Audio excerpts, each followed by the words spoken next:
Bismillahirrahmanirrahim. Assalamualaikum warahmatullahi wabarakatuh. Kalau saya ditanya, siapa sosok yang paling konsisten saya idolakan sejak dulu sampai sekarang, maka saya tidak akan pernah ragu untuk menyebut satu nama, TGB, Tuan Guru Bajang HM Zainul Majdi. Beliau adalah Gubernur NTB 2 periode, sejak 2008 sampai dengan 2018, dan juga ulama harismatik yang punya jamaah begitu banyak. Bahkan bisa jadi Anda yang sedang menonton video ini sama seperti saya, mengidolakan beliau, menjadikan beliau sebagai panutan. Ada begitu banyak alasan mengapa kita layak menjadikan beliau sebagai panutan, sebagai idola. Dari segi keilmuan, tidak ada lagi yang perlu kita ragukan. Beliau S3 Doktor Ilmu Tafsir di Universitas Al-Azhar Kairo, Mesir. Bahkan sekarang beliau sebagai ketua alumni Al-Azhar Indonesia. Dari segi nasab keturunan, dalam diri beliau mengalir darah pejuang kemerdekaan, pahlawan nasional, Al-Maghfurullah Tuan Guru Kiai Haji Muhammad Zainuddin Abdul Majid. Tapi terlepas dari itu, menurut saya pribadi, salah satu hal yang sangat layak untuk kita jadikan sebagai alasan mengidolakan beliau adalah attitude yang beliau perlihatkan. Sebagai seorang pendakwah, sebagai seorang yang sering berbicara di depan publik, bertemu dengan berbagai macam orang, beliau adalah orang, sosok yang sangat dewasa dalam bertutur bicara. Beliau bisa berbicara dengan audiens seperti apapun dengan bahasa yang pas, tidak dilebih-lebihkan, dan yang terpenting tidak menyinggung sama sekali. Ketika bertemu dengan para bapak-bapak, ibu-ibu, ina-ina, ama-ama di grassroots, di akar rumput, bahasa beliau ketika menyampaikan pengajian itu begitu mudah diterima. Begitu banyak yang menantikan pengajian beliau. Setiap pengajian beliau tidak pernah sepi, bahkan banjir, tempatnya tidak cukup. Itu dari segi grassroots, akar rumput. Ketika beliau diharuskan hadir di forum intelektual, cendekiawan, beliau mampu juga menyampaikan gagasan beliau dengan baik, dengan proporsional. Bahkan ketika berada di forum politik, forum yang sangat rentan, suasana panas, emosi, dan lain sebagainya, saya rasa beliau adalah salah satu politisi yang sangat jarang menyinggung orang. Beliau mampu berkomunikasi dengan kawan politik, lawan politik dengan sama baiknya. Ini adalah salah satu kecerdasan yang jarang dimiliki oleh politisi-politisi yang lain.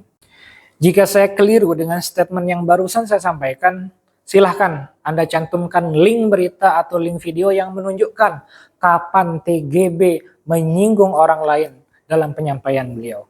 Silahkan, saya dengan sangat terbuka. Bahkan ketika beliau mengkritik sesuatu atau mengkritik seseorang, Masya Allah, Tabarakallah, begitu lembut cara beliau menyampaikan, begitu terstruktur diksi-diksi yang beliau sampaikan, sehingga tidak pernah sama sekali menyerang personal orang yang sedang dikritik. Psikologis orang yang kagum itu adalah biasanya kita mengagumi sesuatu yang tidak kita miliki. Misalnya saya dalam dunia sepak bola itu suka Lionel Messi. Kenapa? Karena saya tidak punya kemampuan sehebat Messi. Andai kata saya setara sama Messi nih, sama-sama punya 8 balon d'Or misalnya, bisa jadi bukan Messi yang saya kagumi. Pun juga ketika mendengar para qari-qari'ah kita melantunkan ayat suci Al-Quran, saya kagum sama mereka. Kenapa? Karena suara saya jauh tak seindah mereka ketika melantunkan ayat suci Al-Quran. Dan kekaguman itu biasanya pada hal-hal yang jarang dimiliki oleh orang kebanyakan. Dan TGB memiliki kedewasaan dalam bertutur yang tidak dimiliki oleh banyak orang. Salah satunya adalah apa yang sedang viral sekarang. Ketika seorang oknum Habib muda dalam forumnya, forum salawat, forum zikir, forum yang mengajak kepada dakwah, di situ malah melontarkan diksi-diksi hinaan, melontarkan ujaran-ujaran kebencian kepada guru kami, idola kami, Tuan Guru Bajang. Kadang saya berpikir, apa salah TGB sama oknum Habib ini? Kapan TGB menyakiti, menyinggung Habib muda ini? Dan apa perbuatan TGB yang merugikan dia secara pribadi? Saya tidak habis pikir sampai akhirnya kata-kata hinaan, kata-kata yang kurang pantas untuk keluar di majelis salawat itu begitu mudah terlontarkan tanpa rasa bersalah, tanpa rasa berdosa sepertinya dari seorang Habib muda kepada seorang TGB yang begitu halus dalam bertuturnya. Maka ketika TGB tidak pernah menyinggung oknum Habib ini, saya rasa ada faktor lain yang sangat subjektif, yang sangat bersifat sentimen pribadi mungkin, yang membuat akhirnya Habib ini mengeluarkan kata-kata hinaan, diksi-diksi yang tidak pantas disampaikan di majelis salawat. Dan kalau kita simak videonya, bisa jadi itu berkaitan dengan politik. Tapi negara kita ini kan negara Bhinneka Tunggal Ika. Agama saja kita boleh berbeda, bukan? Apalagi hanya pilihan politik. Maka kalau memang sentimen politik ini yang dijadikan alasan oknum Habib tersebut menghina dan mengeluarkan kata-kata yang kurang pantas kepada TGB, sungguh apa yang dia sampaikan itu tidak masuk di akal saya, tidak masuk di logika saya dan jauh dari standar akal sehat. Mengapa ini perlu untuk kami suarakan? Karena kami saat ini menjadi salah satu staf pengajar di Pondok Pesantren Hikmatus Syarif NWDI Salut. Pondok pesantren yang dimana ketua Dewan Pembina Yayasan kami adalah Tuan Guru Bajang, Dr. H.M. Zainul Majidi.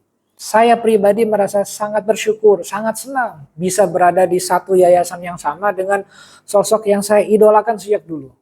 Bahkan bukan hanya saya pribadi yang senang, asatidz yang lain, teman-teman pengajar juga ikut senang, ikut bersyukur. Santri-santriwati juga tahu bahwa ketua pembina Yayasan Hikmatus Syarif itu TGB, mereka sangat senang. Mereka bahkan menjadi sangat semangat untuk belajar. Kita selalu nasihati Hikmatus Syarif ini TGB yang paling atas, jangan malu-maluin TGB. Bukti betapa anak-anak ini, santri-santri ini, santri-santriwati kami cinta sama beliau. Alumni juga tidak kalah bangga, tidak kalah bersyukur. Juga para wali santri Hikmatus Syarif. Maka ketika ada tiba-tiba ujuk-ujuk muncul sosok ini nih yang melontarkan ujaran kebencian dan hinaan kepada ketua Dewan Pembina Yayasan kami, rasanya kami tidak bisa tinggal diam melihat hal ini terjadi. Tapi kami bersyukur di pondok ini kami saling mengingatkan. Salah satu nasihat yang Tuan Guru Bajang sering kali sampaikan. Dan rasanya nasihat ini cukup relate untuk zaman sekarang di mana sosial media begitu marak. Kurang lebih TGB pernah menasihati ketika kita dipuji oleh orang, oleh makhluk, kita tidak akan serta-merta tinggi nih kata Allah. Bahkan juga ketika kita dihina oleh makhluk, bukan berarti kita hina di hadapan Allah Subhanahu wa taala. Maka kami menyuarakan pembelaan dan juga atensi kami dengan apa yang sedang viral kali ini tidak dengan cara-cara yang TGB tidak pernah ajarkan. Hei Habib muda, kalau Anda mendengar dan melihat video ini, cacianmu tidak akan kami balas dengan cacian, hinaanmu tidak akan kami balas dengan hinaan, karena TGB tidak pernah mengajarkan kami dengan hal-hal seperti itu.